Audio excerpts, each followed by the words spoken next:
हर्षित landmark, सपनों का घर जैसा आप चाहते हैं हम बनाते हैं। 1, 2 एवं 3 BHK ready position flats. Call 9827321321।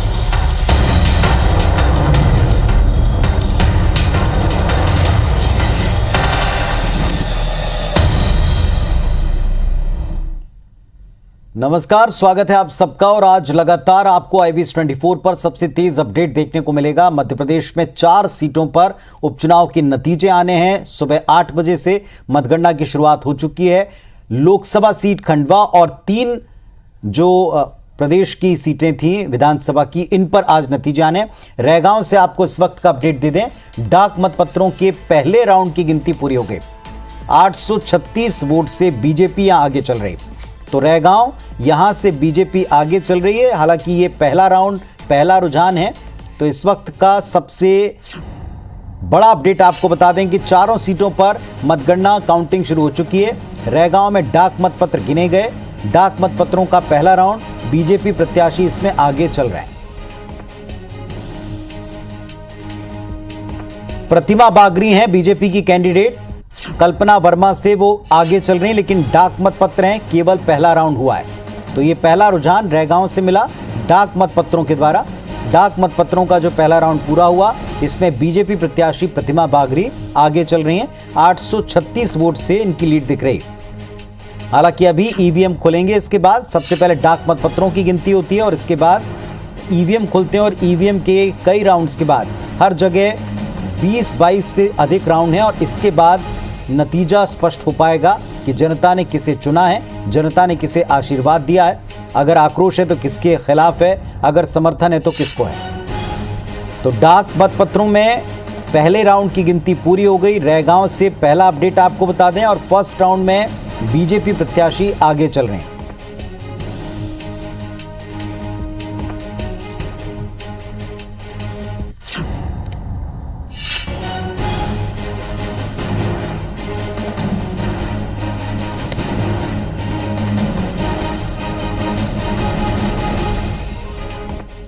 और चलिए इस वक्त जो बड़े अपडेट हैं वो आपको हम लगातार दे दें। सबसे महत्वपूर्ण बात यह कि 4 सीटों पर उपचुनाव हुए और ये चारों सीटें मध्य प्रदेश के 4 अलग अलग खंडों में हैं। बुंदेलखंड, एक सीट बुंदेलखंड से पड़ती है। इसके अलावा जो इलाका विंध्य प्रदेश की, अलग विंध्य प्रदेश की मांग कर रहा है, उस इलाके में एक सीट पड़ती है जो आदिवासी बहुल इलाका है। और राजस्थान गुजरात से सट्टी सीमा से इलाका है, वहाँ भी एक सीट पड़ती है।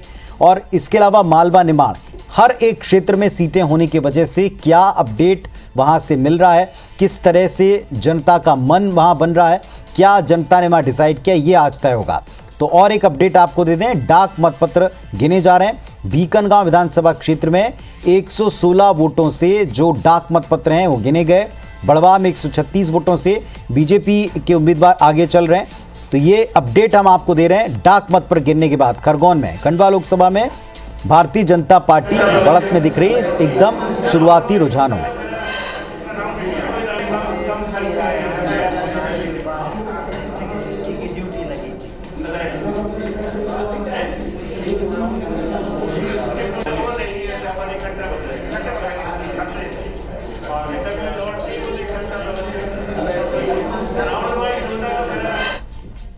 तो तस्वीरें आपको दिखा रहे हैं। डाक मतपत्र गिने जाने शुरू हो गए हैं। जोबट से डाक मतपत्रों के पहले राउंड की गिनती 728 वोटों से बीजेपी की सुलोचना रावत आगे चल रही हैं। तो भारतीय जनता पार्टी पहले डाक मतपत्रों की जो काउंटिंग शुरू हुई है इसमें आगे चल रहे हैं। 728 वोटों से बीजेपी की सुलोचना रावत आगे चल रहे हैं। चुनाव के माहौल में उन्होंने भारतीय जनता पार्टी ज्वाइन की थी कांग्रेस छोड़कर, और वे आगे चल रही हैं। 728 वोटों से बीजेपी की सुलोचना रावत आगे चल रहे हैं।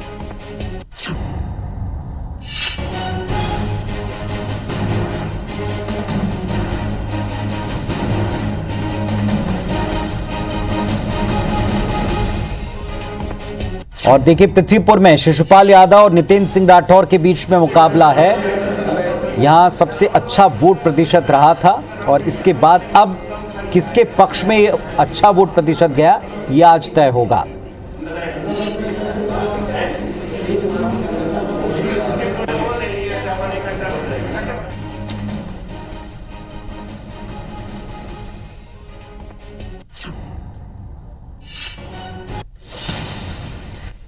चलिए, और इस वक्त हमारे साथ में दोनों पार्टियों के प्रतिनिधि जुड़ गए हैं। राम पांडे साहब हैं कांग्रेस पार्टी से और नेहा बग्गा जी हैं भारतीय जनता पार्टी से। दोनों हमारे साथ में जुड़ गए हैं। दोनों को सुप्रभात। राम पांडे जी सुप्रभात आपको, नेहा सुप्रभात। और चूंकि आज दीपोत्सव की शुरुआत धनतेरस से हो रही है, तो ये जो जनता का समर्थन का धन है, देखते हैं किसके पक्ष में गया, किसके पाले में गया, इसकी ये भी आज डिकोड होना है। राम पांडे साहब, क्या लग रहा है आपको, एकदम शुरुआती तौर पर रुझानों के बाद में क्या कोई दावा वावा परिवर्तित करना चाहेंगे, या अब भी दावा है कि कांग्रेस पार्टी जीत रही है?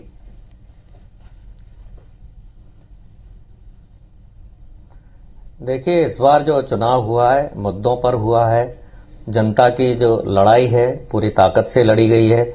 जनता बहुत परेशान है।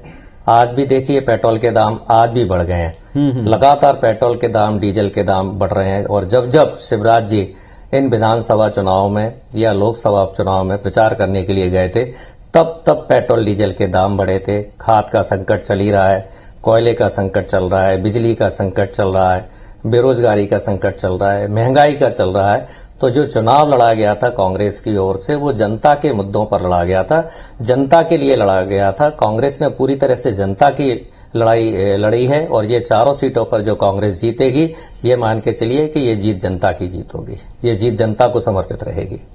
चलिए, तो जनता को समर्पित और जनता के द्वारा ही तय है। लोकतंत्र के इस पर्व में जनता ने डिसाइड कर लिया है। नेहा बग्गा जी भी हमारे साथ जुड़ गई भारतीय जनता पार्टी से। सबसे पहले तो आप दोनों को ही हमने शुभकामनाएं दी दीपोत्सव की। और ये जो जनता की समर्थन का धन है, धनतेरस पर देखते हैं किसके लिए डिकोड होता है। नेहा, क्या लग रहा है आपको, किस तरीके से आज नतीजे आ सकते हैं? और राम पांडे जी ने कहा कि जनता जो भी तय करेगी उन्हीं को समर्पित है। आपको क्या लग रहा है, जनता ने क्या तय किया होगा? देखिए पुनीत जी, सबसे पहले तो आपको और आपके सभी व्यूअर्स को आज धनतेरस के पर्व की बहुत बहुत शुभकामनाएं। दिवाली भी नजदीक है, बस अब परसों दिवाली है। और मेरा ये मानना है कि भारतीय जनता पार्टी ने जिस प्रकार से हमेशा जनता के बीच में रह के जनता की सेवा करने का काम किया है, चाहे योजनाओं के माध्यम से, चाहे संगठन के माध्यम से, क्योंकि योजनाएं आप जानते हैं कि हर वर्ग के लिए, जैसे कि भारतीय जनता पार्टी कहती है सबका साथ सबका विकास, उन सब योजनाओं के माध्यम से हमेशा जनता के बीच में रहने वाली भारतीय जनता पार्टी की सरकार भी है और साथ में संगठन भी है। ये हमने कोरोना काल में भी देखा, चाहे अन्न उपलब्ध कराना हो, चाहे जो मूलभूत सुविधाएं हैं जनता की उन तक पहुंचना हो, या फिर वैक्सीनेशन को एक महापर्व की तरह जनता के बीच में लेकर जाना, उन्हें जागरूक करना और उन्हें वैक्सीनेट करके उनको सुरक्षा प्रदान करना।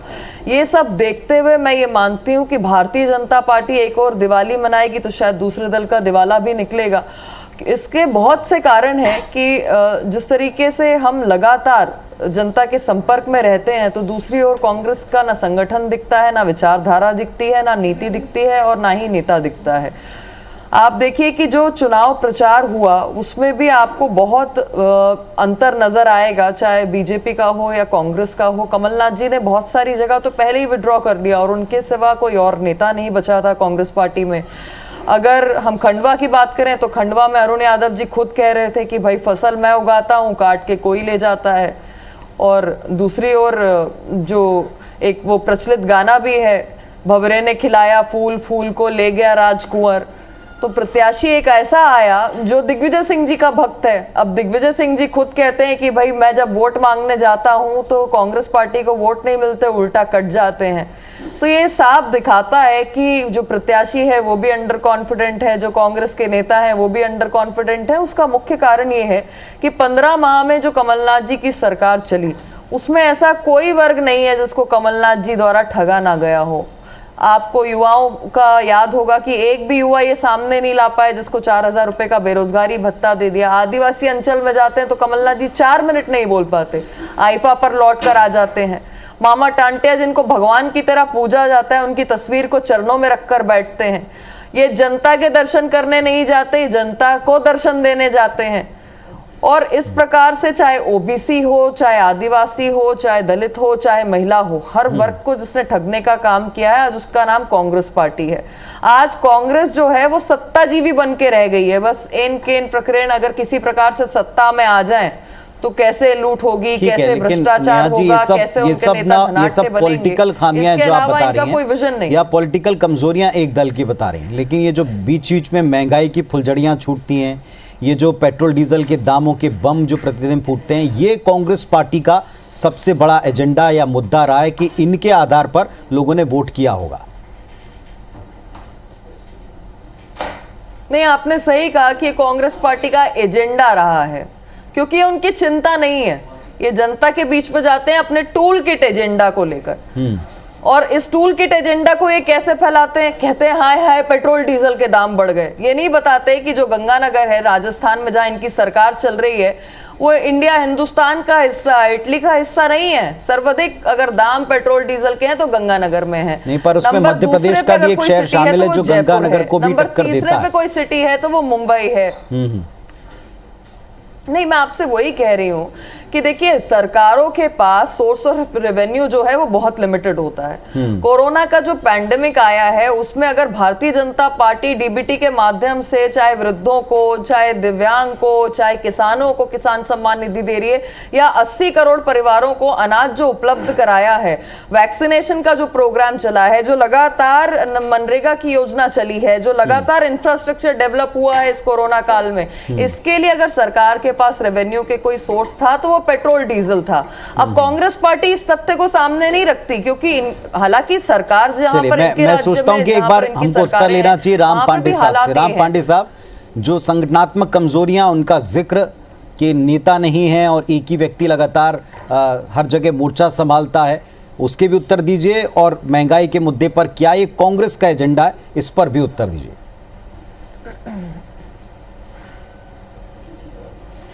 देखिए, जब भी बात होती है भारतीय जनता पार्टी से, ये कभी मुद्दों पर बात नहीं करते। ये हमेशा यही बात करेंगे, इसने ऐसा कहा, उसने ऐसा कहा, ये वहां नहीं गया, वो वहां नहीं गया। मतलब ये हर वो बात करेंगे जिससे जनता को कोई लेना देना नहीं हो। ये कांग्रेस और बीजेपी की अपनी बातें होती हैं।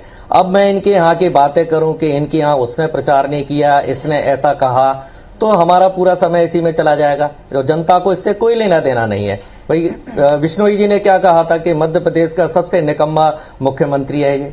अभी 30 करोड़ सुरेंद्र पटवा जी धोखाधड़ी में पकड़े गए।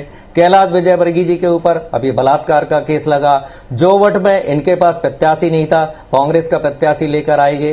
पृथ्वीपुर में इनके पास प्रत्याशी नहीं था, समाजवादी पार्टी का प्रत्याशी लेकर आएंगे। चारों विधानसभा में डेवलपमेंट की इन्होंने कोई बात नहीं की। अभी आप चुपचाप रहिए, थोड़ा सा बोलने दीजिए। आप जितना झूठ बोल रहे थे मैं शांत था, जब आपका टर्म आए तब आप बोलिएगा, ठीक है? अभी आप शांत रहिए। और ये बात करते हैं कि महंगाई इसलिए बढ़ाई जा रही है। राहुल गांधी के बलात्कार के, अरे मैडम चुप रहिए, जरा चुप रहिए थोड़ा सा।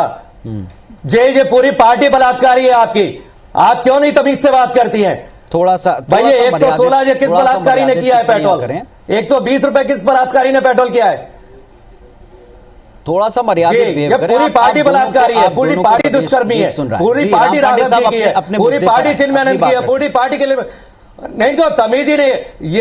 ये मुद्दों से ये महंगाई बेरोजगारी पर बात नहीं करेंगे। ये हर उस बात को करेंगे, बीच में उस बात को टोकेंगे कि केवल बात राहुल गांधी और मोदी पर चली जाए, मुद्दों से खत्म हो जाए। मुद्दों पर ये बात नहीं करना चाहते हैं। महंगाई बढ़ाई, भाई पीएम केयर फंड किस लिए बनाया था? देश की जनता ने करोड़ों रुपया पीएम केयर फंड में जमा किया था कि पीएम केयर फंड के माध्यम से कोरोना काल में यदि आपको जरूरत पड़ रही है तो बेतहाशा खर्चा कीजिए। आपने सुप्रीम कोर्ट में लिखकर दे दिया कि पीएम केयर फंड तो सरकारी फंड नहीं है, वो तो प्राइवेट फंड है, वो तो भारतीय जनता पार्टी का फंड है, वो तो मोदी जी का फंड है। कितना बड़ा देश के साथ विश्वासघात किया। कोरोना काल में वेट और एक्साइज के अलावा आपने पेट्रोल पर 1% सेस एक्स्ट्रा लगाया, उससे आपने पैसा कमाया। शराब के दाम आपने एक्स्ट्रा किए, हर चीज पर आपने पैसा कमाया। फिर हमारा मध्य प्रदेश का जितना बजट होता है उस बजट से ज्यादा आपको टैक्स मिला है। जनता से हर चीज में आपने टैक्स लिया है। जब जनता से आपको हर चीज में टैक्स मिल रहा है, पैसा मिल रहा है, और फिर आप संसद और विधानसभा में कहते हैं कि ऑक्सीजन की कमी से मध्य प्रदेश में कोई नहीं मरा है। इतना बड़ा झूठ बोलते हैं। लेकिन राम पांडे साहब जहां कहीं कांग्रेस की सरकार है उसका भी जिक्र वो छेड़ते हैं और कहते हैं, राजस्थान के गंगानगर का एग्जाम्पल भी दिया उन्होंने, इस पर भी उत्तर दीजिएगा। एक छोटा सा अपडेट दे दूं दर्शकों को, पृथ्वीपुर में अपडेट है, पहले राउंड में बीजेपी 429 वोटों से आगे चल रही। पहला रुझान है बीजेपी प्रत्याशी शिशुपाल यादव आगे हुए हैं, 400 से ज्यादा मतों से फिलहाल वो लीड कर रहे हैं। ये केवल शुरुआती रुझान है। पृथ्वीपुर में डाक मतपत्रों की काउंटिंग शुरू हो गई। ये उपचुनाव जुड़े आपको शुरुआती रुझान बता रहे हैं। पहले राउंड में बीजेपी 429 वोटों से आगे है। सबसे पहले डाक मतपत्र, इसके बाद ईवीएम खुलेंगे। तो बीजेपी प्रत्याशी फिलहाल शिशुपाल यादव साहब आगे चल रहे हैं। जी राम पांडे साहब कंटिन्यू करें।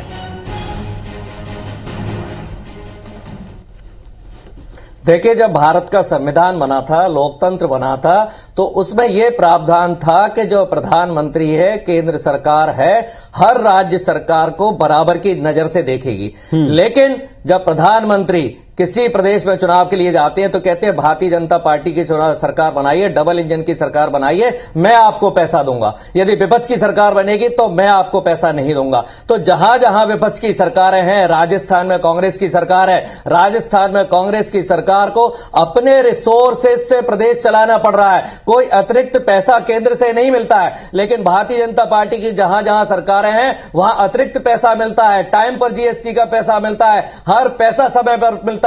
शिवराज जी गए थे अभी चारों जगह, क्या कहकर आए थे कि यदि आप कांग्रेस को जिता देंगे तो मैं इस क्षेत्र में प्रचार नहीं करूंगा। क्या ये संविधान है कि क्या ये संघीय ढांचा है? हमारे संविधान में ऐसा नहीं है कि विपक्ष का यदि इस बात पर मैं उत्तर देता हूं राम साहब, इस बात में बिल्कुल प्रचार नहीं करेंगे। इस बात में बिल्कुल। नेहा जी, क्या ये उचित है कि जिसकी सरकार है वो जाकर कहे कि अगर आपको अपने यहाँ काम कराना है तो फिर आपको हमारी प्रतिनिधि चुनना चाहिए, हमारी प्रतिनिधि आप चुने? क्या ये तरीका ठीक लगता है आपको? ये बात तो पॉइंट है। दूसरा प्रतिनिधि, क्या उसके काम नहीं होंगे सरकार में? पुनीत जी, मुझे नहीं पता था कि इनकी राजस्थान की सरकार जो है वो गहलोत जी के घर से चल रही है और पैसा जो है गहलोत जी अपनी जेब से लगा रहे हैं।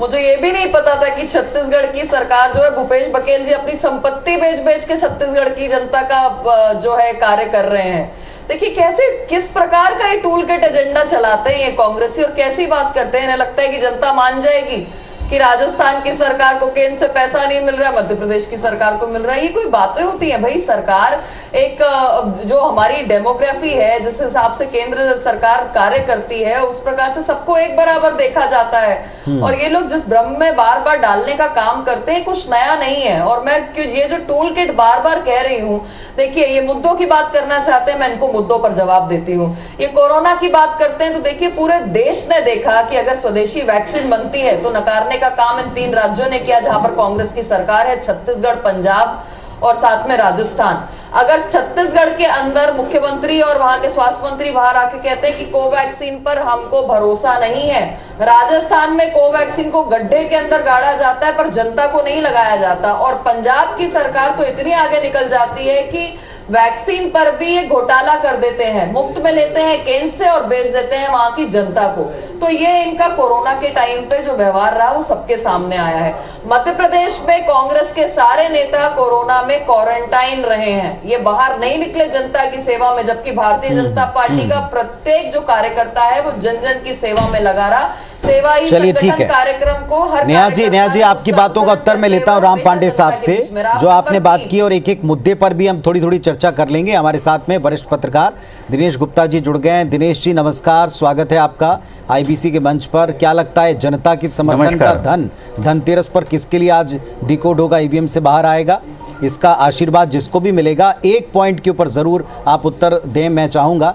बार बार ये कहा गया सभाओं में कि अगर आपको डबल इंजन की सरकार से काम कराना है तो आप बीजेपी का कैंडिडेट चुनिए। राम पांडे साहब कहते हैं ये तो कुठाराघात है उस मूल भावना पर। प्रतिनिधि किसका भी चुना जाए वो विकास करेगा। क्या इंडिकेशन है कि जिसकी सरकार होगी उसी का प्रतिनिधि काम कर पाएगा? देखिए, सामान्यतः हम उपचुनाव के नतीजों में ये देखते हैं कि जहां भी उपचुनाव होते हो, जिस राज्य में जिस दल की सरकार होती है, नतीजे सामान्यतः उसी के पक्ष में जाते हैं। दमोह जैसे यदि आप अपवाद छोड़ देंगे तो अभी तक का जो ट्रैक रिकॉर्ड है, खासकर मध्य प्रदेश में आप देखेंगे ना कि शिवराज जी के नेतृत्व में जितने भी उपचुनाव हुए अधिकांश में जीते। लेकिन जो दूसरा इसका पार्ट है आपके सवाल का कि डबल इंजन की सरकार, ये डबल इंजन की सरकार के बारे में हम 2014 से लगातार कई राज्यों में इसको सुन रहे हैं, लेकिन ये इसी तरह की जो डबल इंजन की सरकार का मामला 2018 में भी था, लेकिन जो जनता का फैसला है वो बहुत सारे मुद्दों पर आधारित होता है। कई इतने अनविजिबल मुद्दे भी होते हैं चुनाव में जो सामान्यतः दिखाई नहीं देते, लेकिन वोटर उस पर वोट करता है। आप यदि अभी जो कोरोना की पहली लहर के बाद जब 28 सीटों के उपचुनाव हुए थे, तब भी हमने नतीजे देखे थे कि किस तरह के चुनाव नतीजे जनता ने दिए थे। और अभी भी जो स्थितियां हैं, चाहे महंगाई का मुद्दा हो या जो दूसरे मुद्दे हैं, तो मुद्दा जो है चर्चा में हो सकता है, लेकिन जनता के बीच वो मुद्दा बहुत निर्णायक तौर पर कोई आप स्ट्रॉन्ग रूप में दिखाई कहीं दिया नहीं। वो दिनेश जी, एक बात तो तय, कोरोना को लेकर जनता ने जितनी भी नाराजगी या चीजें व्यक्त की थी वो व्यवस्थाओं को लेकर के थी, लेकिन जनता इतना तो समझती थी कि ये आपदा किसी एक व्यक्ति या किसी एक सरकार के द्वारा जनित कतई नहीं। ये बात तो पहले उपचुनाव में आपने बिल्कुल ठीक कहा। जैसा आपने कहा कि हर एक उपचुनाव में या चुनाव में एक सेंटिमेंट कुछ होता है जो इलाके का अपना विशेष भी हो सकता है और एक इन जनरल भी चारों तरफ दिख सकता है। ये चुनाव हमको बिल्कुल ऐसे प्रचार के तौर पर दिखे जैसे मुख्य चुनाव हो, बल्कि एक ऐसा माना गया कि यही एक तरह से मूड सेट करेगा पूरे प्रदेश का। तो ये क्या सेंटिमेंट आपको नजर आया इस उपचुनाव में? कुछ कॉमन फैक्टर आपको नजर आया चारों जगह? मैं कांग्रेस तो कहती महंगाई रहा है। पुनीत जी, मुझे जो एक कॉमन फैक्टर हमेशा मध्य प्रदेश में नजर आता है वो है शिवराज सिंह जी की शैली, आक्रामक शैली में जिस तरह से वो चुनाव लड़ते हैं, वो ऐसे लड़ते हैं जैसे शायद इस चुनाव से ही उनकी सरकार जाने वाली हो। तो एक हर राजनीतिक दल का, हर राजनीति का अपना एक मूड होता है कि वो किस तरह से लड़ना चाहे। उससे देखिए फायदा क्या होता है कि पार्टी का जो वर्कर है वो हमेशा चार्ज रहता है और जो है बार फुट पर वो काम करता रहता है। यदि हम इसे बहुत ही लाइटली लेंगे कि उपचुनाव है, इससे कोई सरकार जा नहीं रही है, तो शायद जो आम चुनाव होगा उसमें लड़ाई कठिन हो जाती है। तो निरंतर आप यदि एक एक कदम आगे बढ़ते हैं अपने मंजिल की ओर, तो फिर आपको मंजिल समय पर हासिल भी हो जाती है। तो 4 सीटों के आज नतीजे आ रहे हैं और किसको मध्य प्रदेश में जनता का आशीर्वाद मिला ये आज पता चल जाएगा। धनतेरस भी आज है, तो जनता के समर्थन का ये धन किसके खाते में गया ये आज स्पष्ट हो जाएगा। कुछ अपडेट आपको दे दें। रैगांव से हमको एक अपडेट मिला, डाक मतपत्र गिने गए, डाक मतपत्रों का दूसरा राउंड पूरा हो गया और इसमें बीजेपी प्रत्याशी 219 वोट से आगे। रैगांव से बीजेपी की प्रतिमा बागरी लगातार जो डाक मतपत्र हैं इसमें आगे चल रही हैं। तो ये अपडेट आपको बता दें, रैगांव सीट के ऊपर बीजेपी की प्रतिमा बागरी आगे चल रही हैं। 2 राउंड डाक मतपत्रों के जो पूरे हुए इसमें दोनों में वो लगातार लीड करती हुई आगे चलती हुई दिखाई पड़ रहे हैं। प्रतिमा बागरी हैं भारतीय जनता पार्टी के कैंडिडेट, वो फिलहाल आगे चल रही हैं। 219 वोटों की लीड 2 राउंड जो हुए हैं उसमें आगे हैं, लेकिन ये डाक मतपत्र हैं। शुरुआती रुझान एकदम, और अब ईवीएम जब खुलेंगे तो इसके बाद आपको तेजी से रुझान मिलने शुरू हो जाएंगे। इस वक्त हमारे साथ राम पांडे साहब कांग्रेस पार्टी से, नेहा बग्गा जी भारतीय जनता पार्टी से और वरिष्ठ पत्रकार दिनेश गुप्ता जी हमारे साथ जुड़े और इनसे हम लगातार चर्चा कर रहे हैं। राम पांडे साहब, सबसे बड़ी बात यह कि अब प्रचार में क्या हुआ, किसने क्या किया, कौन कितनी सभाएं लें, इसका नतीजा आज आ रहा है। अगर हम इस वक्त के मूल सेंटिमेंट की बात करें प्रदेश के, दिनेश जी ने एक बात बहुत स्पष्ट के तौर पर कही, अपने लंबे तजुर्बे के आधार के ऊपर कही है कि हर बार जनता का एक मूड होता है, किसी एक विषय के ऊपर उनकी अपनी एक राय कायम होती है, अगर कोई स्पेसिफिक उस इलाके का मुद्दा ना हो तो। अभी क्या लगता है आपको, कांग्रेस पार्टी को क्या लग रहा है? एग्रेसिव प्रचार किया बीजेपी ने, क्या उसका असर उस मूल मुद्दे को हटाकर हावी रहेगा? क्योंकि अब तो प्रचार हो चुका, अब तो नतीजों का दिन है।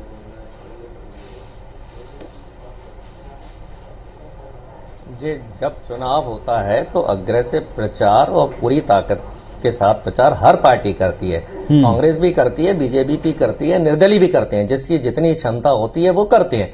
बीजेपी ने अपनी पूरी क्षमता के साथ प्रचार किया। बीजेपी के साथ बीजेपी पार्टी थी, आरएसएस थी, प्रशासन था, शासन था, पूरे गुंडे थे, चोर थे, उचक्के थे, बदमाश थे, पुलिस थी, हर तरह से बीजेपी ने प्रचार किया। यहां तक कि मीडिया भी साथ में था, यहां तक कि विधायकों को भी चुनाव प्रचार में खरीदा। जो चुनाव सीमा होती है 25-50 लाख रुपए, उसकी जगह 15-15, 20-20 करोड़ रुपए एक एक विधानसभा में खर्च किया। ज्यादातर जो चुनाव था आदिवासी क्षेत्रों में था, तो आदिवासियों के बीच में, जो कि एक हमारे देश में जहरीली शराब से लोग मर रहे हैं, उन आदिवासियों के बीच में मुख्यमंत्री जी जाकर कहते हैं कि आपकी ये जहरीली शराब है, मैं ये पूरे देश में बिकवाऊंगा। ये इस तरह से वहां जाकर ये शिवराज जी ने प्रचार किया। लोगों के घरों में गए, गरीबों के घरों में गए और इनको शर्म नहीं आई। वहां चूल्हे की रोटी खा रहे थे, वहां गैस नहीं थी, वहां भाषण देकर आए थे कि उज्ज्वला के माध्यम से हमने गैस सिलेंडर दे दिए हैं, और जहां जहां खाना खाने गए थे उन घरों में गैस सिलेंडर की व्यवस्था नहीं थी। वहां भाषण दे रहे थे कि हमने गरीबों के लिए, महिलाओं के लिए काम किया है। वहां महिलाएं बोल रही हैं कि हमारे लिए कोई काम नहीं हुआ है, आपकी किसी योजना का हमें फायदा नहीं मिल रहा है, तो पुलिस उनको पकड़कर बाहर कर देती है। तो इन्होंने पूरी ताकत से किया है प्रचार, उसके लिए मैं मना नहीं कर रहा हूं। लेकिन मैडम ने जो कोरोना की बात कही थी, थोड़ा सा 2 मिनट में उसके बारे में भी बताना चाहूंगा कि जब चीन के अंदर से कोरोना शुरू हुआ था तो सबसे पहले राहुल गांधी जी ने चेताया था कि ये सुनामी आने वाली है हमारे देश के अंदर। लेकिन हमारे प्रधानमंत्री ने क्या किया था कि ट्रंप को बुलाया हिंदुस्तान में और ट्रंप का प्रचार किया। देखा जाए तो विदेश नीति ये नहीं होती है कि हम किसी दूसरे राष्ट्रपति के लिए हम चुनाव प्रचार करें। आज बाइडेन इनको क्या इज्जत देता है? कोई इज्जत नहीं देता है। इस कारण तो इन्होंने ट्रंप का प्रचार किया। उसके बाद कोरोना काल में मध्य प्रदेश के मंत्रियों को इन्होंने 1 महीने के लिए बेंगलोर बंद करके रखा। उन मंत्रियों की मध्य प्रदेश में जरूरत थी, लेकिन मध्य प्रदेश की सरकार को गिराने के लिए 1 महीने वहां रखा। जैसे ही मध्य प्रदेश की सरकार गिरती है और मंत्री वहां से लौट के आते हैं, और जिस दिन शिवराज जी मुख्यमंत्री पद की शपथ लेते हैं, दूसरे दिन से लॉकडाउन लग जाता है। मतलब पूरे देश को आपने धोखा दिया, मारा मारी मच जाती है। फिर आते हैं वैक्सीन की बात आती है तो प्रधानमंत्री कह देते हैं हमारे देश से कोरोना खत्म हो चुका है। जिन 2 कंपनियों ने वैक्सीन का निर्माण किया, हिंदुस्तानी कंपनियों ने, उन्होंने विदेशी ऑर्डर ले लिए। हिंदुस्तान को वैक्सीन मिलना बंद हो गई। जो दोनों कंपनियां थी वो दोनों कंपनियां प्राइवेट थी, लेकिन प्रधानमंत्री बार बार क्या कह रहे थे कि सरकारी कंपनियों ने ये वैक्सीन बनाई है। वो दोनों प्राइवेट कंपनियां थी। दोनों प्राइवेट कंपनियां कांग्रेस के शासनकाल में बनी थी। और एक कंपनी जो थी सीरम इंडिया, जिसने हिंदुस्तान के अंदर वैक्सीन प्रोवाइड कराई है, वो थे पारसी। आज ये पारसी फिरोज खान को लगातार गाली देते हैं, फिरोज खान के नाम पर पूरी कांग्रेस पार्टी को बदनाम करते हैं। उस पारसी के द्वारा हमारे पूरे हिंदुस्तान को वैक्सीन सप्लाई की, यहां तक कि दुनिया को वैक्सीन सप्लाई की। रतन टाटा को भी ये गाली देते हैं क्योंकि वो भी पारसी है। तो ये वैक्सीन के मामले में इन्होंने विदेशों को वैक्सीन सप्लाई करनी थी, हमारे देश में वैक्सीन की कमी हो गई। अब ये कहते हैं 100 करोड़ वैक्सीन हमने लगाई। अब बताइए हमारे देश में 57 लाख स्वास्थ्य कर्मी है, 57 लाख स्वास्थ्य कर्मियों ने 10 महीने में 100 करोड़ लगाई। मतलब प्रतिदिन का यदि हम रेशो लगाएंगे तो एक स्वास्थ्य कर्मी ने 1 वैक्सीन लगाई है। मतलब दुनिया में यदि सबसे कम रफ्तार है वैक्सीन लगाने की तो वो हमारे देश की है। जब हम 100 करोड़ बोलते हैं तो 57 लाख स्वास्थ्य कर्मियों को क्यों हम भूल जाते हैं? और हम ये क्यों भूल जाते हैं कि ये वैक्सीन केवल 1 डोज लगी है, ये दोनों डोज नहीं लगी है। जब तक दोनों डोज कंप्लीट नहीं हो जाएगी तब तक वैक्सीनेशन नहीं माना जाएगा। और एक मिनट और मुझे कंप्लीट करने दीजिए। और जिसने कोरोना काल में काम किया है उन्होंने इसके साथ इन्होंने क्या विश्वासघात किया? सबसे ज्यादा काम किसने किया था? सोनू सूद ने। सोनू सूद हाईलाइट होने लगे, इनकम टैक्स भेज दिया। सबसे ज्यादा काम किसने किया? कांग्रेस ने। हमारी नेता प्रियंका गांधी ने हजारों बसें मजदूरों के लिए लगा दी थी। यूपी सरकार ने मना कर दी थी कि नहीं, मजदूर पैदल चलेंगे, हमें बसों की जरूरत नहीं है। कोरोना के ऊपर ही बात निर्वाचन के बाद भारतीय जनता पार्टी के कार्यकर्ता जाते थे, भारतीय जनता पार्टी के नेता जाते थे। तो कोरोना के मामले में भारतीय जनता पार्टी सफेद झूठ बोल रही है। जब संसद में बोल सकते हैं कि ऑक्सीजन की कमी से कोई नहीं मरा है, क्योंकि देखिए क्या हो सकता है? पुनीत जी ने चुप करा लीजिए, मैं इस तरीके से डिबेट नहीं कर पाऊंगी। कहें देखिए पुनीत जी, सबसे महत्वपूर्ण बात यह है कि जब कांग्रेस के प्रवक्ता कहते हैं ना तो उनके जो विचार हैं वो जनता बहुत ध्यान से सुनती है। और 100 साल में आई हुई महामारी जिस पर ये राजनीति करते रहे, उस समय भी जनता ने देखा और आज भी इनका चेहरा देखा।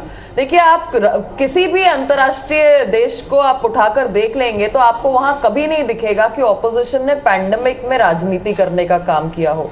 पर हमारे देश के अंदर सुबह से उठकर शाम तक कांग्रेस पार्टी ने सिर्फ कोरोना पर राजनीति की है। जनता की सेवा से कुछ लेना देना नहीं, वैक्सीनेशन के अभियान में कोई लेना देना नहीं, वैक्सीनेशन लगाने के लिए प्रेरित करने में इनका कोई लेना देना नहीं, अन्न वितरण में इनका कोई अन्न लेना देना नहीं। पर ये क्या करते रहे? दिन रात वैक्सीनेशन पर हेजिटेंसी इन्होंने पैदा करने का काम किया, भ्रम पैदा करने का काम किया, हमारे वैज्ञानिकों पर सवाल उठाने का काम किया। मैं पूछती हूं कि आज जिस तरीके के ये मानसिक दिवालियापन से निकल रहे हैं, जो इनकी हताशा है 4 उपचुनाव को लेकर, अगर ये कहते हैं कि अधिकारी, कर्मचारी, गुंडे बाहुबल, पैसा, ये सब भारतीय जनता पार्टी ने लगाया है, तो क्या ये इस बात को ये स्वीकार कर रहे हैं कि दमोह में जो इनकी विजय हुई वहां पर इन्होंने गुंडे लगा के रखे थे, इसी प्रकार से बाहुबल, धनबल का इस्तेमाल किया था? ये इनका एक सेट ऑफ एलिगेशंस जो है वहां पर आता है जहां पर इनको अपनी हार बिल्कुल सर पर दिखाई देती है। सबसे पहले कहेंगे चुनाव आयोग बिक गया है, उसके बाद ये कहेंगे कि भाई वहां पर मशीनरी ठीक से काम नहीं करेगी इसलिए सैनिक बल बढ़ाए जाएं। जब सैनिक बल वहां पर आ जाते हैं पर्याप्त मात्रा में, तो उसके बाद ये कहते हैं कि भारतीय जनता पार्टी प्रलोभन देने का काम कर रही है जनता पर। उसके बाद भी इनका कुछ नहीं बचता। तो जिस दिन वोटिंग की प्रक्रिया खत्म होकर चुनाव के नतीजे आने वाले होते हैं, तब ये कहते हैं कि भाई जो ईवीएम है उसमें खोट है।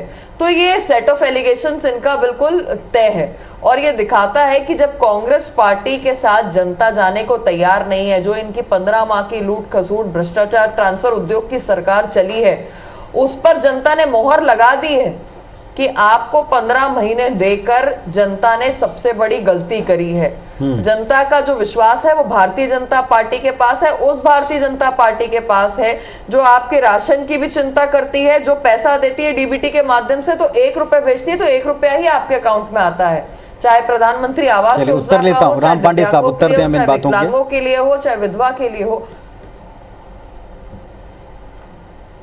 जी जी जी, सबसे बड़ा उत्तर तो यही है, 4 जगह उपचुनाव हो रहे हैं ना। मैडम से पूछिए क्या रैगांव में क्या किया आपने? वहां जाने के लिए रोड तक नहीं है। यदि बरसात में वहां कोई बीमार पड़ जाता है तो अस्पताल भी नहीं पहुंच पाता है। उनके घर में यदि किसी की मृत्यु हो जाती है तो नदी में से निकलना पड़ता है। अभी आपने इस बात को दिखाया भी था मीडिया में, जब चुनाव प्रचार वहां चल रहा था, तो रैगांव की ये स्थिति है। वहां लोगों के पास पहनने तक के लिए कपड़े नहीं है, वहां लोगों के पास लोगों के खाने तक की व्यवस्था नहीं है। खाद्य तेल का ये हाल है रैगांव में कि गरीब लोग 4 दिन में एक बार तेल की सब्जी बना रहे हैं, बिना तेल की सब्जी खा रहे हैं। ये रैगांव का आपने हाल कर दिया है। और आपने देखा होगा कोरोना काल में पूरे उत्तर प्रदेश और बाहर से लोग रैगांव में लौट कर आ रहे थे। जोबट में आपने क्या किया? आप बताइए ना कि आपने विकास कार्य क्या किए। वहां हमने स्कूल हमने बनवाया, कॉलेज हमने बनवाया, अस्पताल हमने बनवाया, सारी व्यवस्थाएं हमने दी। और 15 महीने की कमलनाथ सरकार में सबसे ज्यादा काम हुआ है तो जोबट और अलीराजपुर में हुआ। हमने किसान कर्ज माफी की थी, तो जोबट और अलीराजपुर ऐसी जगह हैं जहां 100% हमने किसान कर्ज माफी कर दी थी। खंडवा की बात आ जाइए, आप बताइए, खंडवा में आपके 25 साल से सांसद हैं, आपने खंडवा में क्या किया? अभी इंदौर से खंडवा जाओ 2 घंटे का रास्ता है, 6 घंटे लगते हैं। कोई भी भारतीय जनता पार्टी का नेता सड़क मार्ग से इंदौर से खंडवा चुनाव प्रचार करने के लिए नहीं गया। लालू यादव जी केंद्रीय मंत्री थे, नेपा नगर मिल वहां बनती, 1200 करोड़ रुपए देकर नेपा नगर मिल चालू करवाई। ताप्ती मिल बनती, 200 करोड़ रुपए देकर ताप्ती मिल चालू करवाई। आप खंडवा में 17 साल से कह रहे हैं नर्मदा का पानी देंगे, नर्मदा का पानी देंगे, नर्मदा का पानी वहां अभी तक नहीं पहुंचा। खंडवा में सबसे ज्यादा पानी की समस्या चल रही है।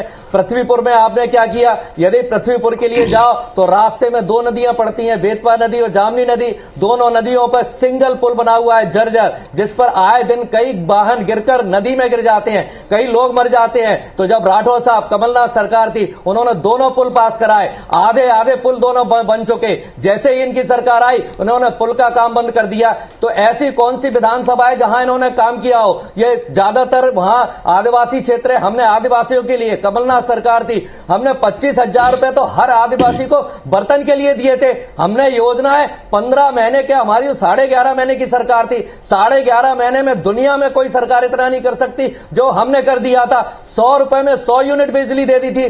जो कन्या विवाह की राशि 25,000 थी वो 51,000 कर दी थी। 1,000 गौशालाएं बनवा दी थी। आपने विधानसभा में स्वीकार किया था कि हमने ये किसान कर्ज माफी कर दी थी, और उस किसान कर्ज माफी में 3,000 करोड़ का घोटाला आपका पकड़ा गया था। जो किसान नहीं थे, भारतीय जनता पार्टी के नेता थे, वो 3,000 करोड़ रुपया दिनेश गुप्ता साहब, दिनेश जी आपने आप दोनों पक्षों को सुन रहे हैं और इसमें जो दावे हैं या इसमें जो आरोप हैं इसमें से कोई भी नई बात नहीं है। दोनों तरफ से हम ये बातें सुनते हैं, दोनों तरफ से हमने ये पॉइंट सुने हुए हैं। लेकिन क्या कोविड काल, इसकी दोनों वेव, इसके बाद जनता की आज की दिक्कत, महंगाई, पेट्रोल डीजल के दाम, बेरोजगारी, अब कैसे आगे बढ़ें, इस बात को लेकर है कि अभी भी इस कोरोना काल को लेकर के है और उसकी व्यवस्थाओं को लेकर या टीके की व्यवस्थाओं को लेकर? देखिए पुनीत जी, कोरोना काल जो है एक भयावह दौर था, वो जो गुजर गया है और लोगों के जहन में वो है लेकिन वो चुनाव के मुद्दे के तौर पर हमने ये देखा कि वो किसी भी राज्य में कन्वर्ट नहीं हुआ। हम मध्य प्रदेश में तो उपचुनाव हो रहा है, इसके बाद जहाँ भी हुआ है चुनाव, वो कोरोना एक बहुत बड़ा मुद्दा रहा नहीं है। जो महंगाई का मुद्दा है, ये निश्चित तौर पर एक गंभीर विषय है महंगाई का। जिस तरह से भारतीय जनता पार्टी ने 2014 के वक्त के लोकसभा चुनाव में महंगाई को एक मुद्दा बनाया था, जिस तरह से आप पब्लिक सपोर्ट लिया था, हम कह सकते हैं कि कांग्रेस पार्टी उस तरह से महंगाई को जो है जनता के बीच में एक बड़े मुद्दे के तौर पर खड़ी नहीं कर पाई कि जो इसका असर उसे चुनाव नतीजों में दिखाई दे, या एक जो है ऐसा आपको माहौल दिखाई दे कि वो सरकार की असफलता के तौर पर सामने आए। तो आप पूरे जो मुद्दे हैं, उन मुद्दों की भी कमी हमने इन उपचुनावों में देखी है। जिस तरह कि हमने देखा, एक जो भारतीय जनता पार्टी के नेता जिन चीज़ों की बात कर रहे थे, चाहे वो 15 महीने के कार्यकाल की बात कर रहे हों, और कांग्रेस पार्टी के नेता 15 साल बनाम 15 माह का मुद्दा बनाने की कोशिश कर रहे थे। तो जो मुद्दा होना चाहिए, जनता की जो चीज़ें हैं, जैसे खाद बिजली वाला भी विषय बीच में आया था, लेकिन बिजली की जो समस्या अचानक उत्पन्न हुई थी, जनता का उस पर भी हमने कोई असर नहीं देखा। अभी चुनाव के दौरान ही खाद को लेकर भी हमने देखा कि बहुत ज़्यादा जो है लोगों में आक्रोश था। तो कहीं ना कहीं एक बात बार बार याद आती है जब मैं जो है भारतीय जनता पार्टी कांग्रेस के प्रवक्ताओं को सुनता हूँ, क्या जनता जो अपना फैसला करती है, क्या वो अपने विवेक से नहीं करती है? वो तो उसका जो फैसला होता है वो विवेकपूर्ण ही होता है। लेकिन जिस तरह के आरोप प्रत्यारोप होते हैं, वो ऐसे होते हैं कि मैनेजमेंट से चुनाव पार्टी जीत रही हो, क्योंकि मैनेजमेंट जो है एक होता है कॉन्स्टिट्यूंसी का, अपना पोलिंग स्टेशन का मैनेजमेंट। आप किसी से वोट नहीं डलवा सकते जाके किसी वोटर से कि आप अंदर जाएं कि ये वोट दबा दीजिए, बटन दबाइए और इसको हमको जिता दीजिए। एक वोटर अपना माइंड अप्लाई करता है और उसे उम्मीदवार में जो संभावनाएं दिखाई देती हैं या दल में जो संभावनाएं दिखाई देती हैं, हमने देखा था कि 2018 का जो चुनाव था, जिसे फ्रैक्चर्ड मैंडेट कहते हैं, वो भी हमने देखा कि वो जनता ने ही उसका फैसला किया। तो कहीं ना कहीं कुछ लोग भारतीय जनता पार्टी को ठीक मान रहे थे, कुछ ये मानते थे कि सत्ता परिवर्तन होगा। तो जो जनता का जो फैसला है, वोटर का फैसला है, वो अलग मुद्दों से अलग विवेकपूर्ण फैसला होता है। चलिए, तो ये अपनी अपनी तरफ से प्रचार है। और एक बड़ा अपडेट आपको दे दें, खंडवा से अपडेट हमको मिल रहा है। खंडवा में जो दौर शुरू हुआ है काउंटिंग का, इसमें भारतीय जनता पार्टी सीट के ऊपर फिलहाल आगे चल रही है। जिस तरह के रुझान हमको मिले, ज्ञानेश्वर पाटिल 6056 वोटों से फिलहाल लीड कर रहे हैं। ये शुरुआती रुझान है। आपको बता दें कि हर जगह 20-22 से ज़्यादा राउंड होने और ये शुरुआती रुझान है। खंडवा लोकसभा सीट पर भारतीय जनता पार्टी शुरुआती दौर में आगे चल रही है। बीजेपी के ज्ञानेश्वर पाटिल 6056 वोटों से फिलहाल आगे चल रहे हैं। रुझान मिलने हमको शुरू हो गए। छोटा सा ब्रेक लेंगे और ब्रेक के बाद आपको अपडेट और हमारे पैनल के साथ डिस्कशन करके इस पूरा रिजल्ट जो आ रहा है, इसके पल पल का अपडेट देते रहेंगे।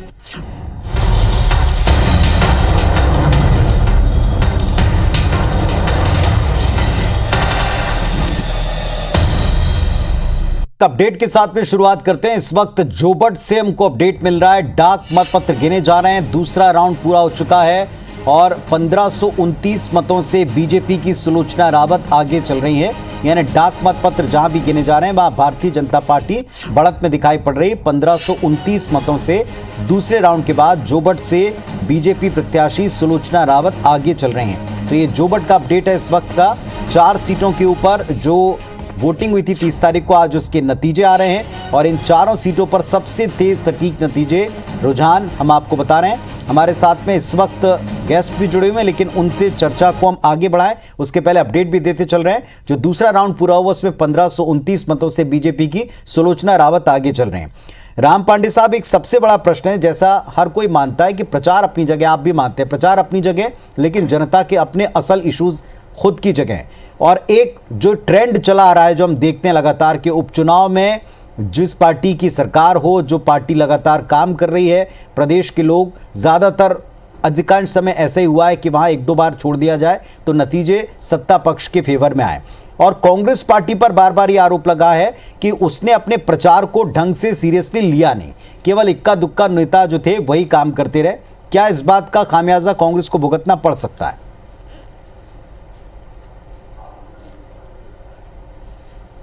देखिए, 11 महीने से दिल्ली में किसान बैठे हुए हैं, लगातार आंदोलन कर रहे हैं। उनके बारे में भी भारतीय जनता पार्टी यही कह रही है कि इनके साथ तो 4 किसान हैं। कोई नहीं है। 10 लाख किसान वो मुजफ्फरनगर में इकट्ठा कर देते हैं, फिर कहते थे वहां तो 10 किसान हैं। करोड़ों मजदूर रोड पर चल रहे थे, भूखे प्यासे मर गए थे। इन्होंने कहा करोड़ों नहीं, 2-4 मजदूर थे। तो ये जब मजदूरों के बारे में बोल सकते हैं, किसानों के बारे में बोल सकते हैं, तो कांग्रेस के बारे में भी बोल सकते हैं। ठीक है, कांग्रेस पार्टी जनता के बीच में कितना जा रही है, जनता के बीच में कितना काम कर रही है, ये कांग्रेस को पता है, जनता को पता है। हम लोग लगातार रात दिन जनता के लिए लगे हुए हैं। और यदि ये चुनाव, जो भी आज देश में चुनाव हो रहे हैं या प्रदेश में चुनाव होते हैं, यदि इश्यूज पर चुनाव होते हैं, मुद्दों पर होते हैं, महंगाई पर होते हैं, बेरोजगारी पर होते हैं, विकास पर होते हैं, देश की खुशहाली पर होते हैं, जनता के दुख दर्द पर होते हैं, तो भारतीय जनता पार्टी की जमानत सब जगह बंद हो जाएगी। चूंकि भारतीय जनता पार्टी धर्म और राजनीति की राजनीति करती है, धर्म के मुद्दे पर चुनाव लड़ती है, जाति के मुद्दे पर चुनाव लड़ती है। और जब धर्म और जाति का मुद्दा आता है तो कई बार इंसान का विवेक भी मर जाता है, विवेक काम नहीं करता है। इंसान भूखा मर जाता है लेकिन वो धर्म की बात करता है, इंसान भूखा मर जाता है लेकिन जाति की बात करता है। तो यदि ये चुनाव के परिणाम मुद्दों पर आते हैं तो भारतीय जनता पार्टी की चुनाव जमानत भी जब्त हो जाएगी। और जहां तक कि भारतीय जनता पार्टी के नेताओं को हमने हमेशा देखा, क्योंकि एक कांग्रेस का विधायक भी बीच में गया था, उसको किस आधार पर लिया था? कई कारण थे, लेकिन एक कारण क्या था कि ये गुर्जर है और उस एरिया में गुर्जरों के वोट ज्यादा हैं, इसलिए इसको खरीद लो। तो वहां ये बात की गई। आदिवासियों के बीच में जाकर क्या कहा कि हम आपकी शराब बिकवाएंगे। आप बताइए शराब कितनी गंदी चीज है। ठीक है, इसका उत्तर ले लीजिए। मध्य प्रदेश में उत्तर दें। धर्म, जाति, इस एंगल से और उम्मीदवारों को अपने पक्ष में करके मुद्दों पर बात हो, मुद्दों से अलग हटके बीजेपी चुनाव जीतती। जी नेहा जी, पुनीत जी, देखिए कितना कन्वीनियंट है कांग्रेस के प्रवक्ताओं के लिए, उनके नेताओं के लिए। अगर वोटर जो है कांग्रेस को वोट देता है तो उसका विवेक बिल्कुल ठीक है। मुद्दों पर भी वोट होता है, धर्म पर भी होता है, जाति पर भी होता है। नहीं देता है तो वोटर का जो विवेक है वो मर चुका है। तो आप देखिए कि आज कांग्रेस का, पुनीत जी मैं नहीं कर पाऊंगी ऐसे डिबेट। बोले बोले बोले नेहा जी, बोले पुनीत जी मैं नहीं कर पाऊंगी। नेहा जी बोले।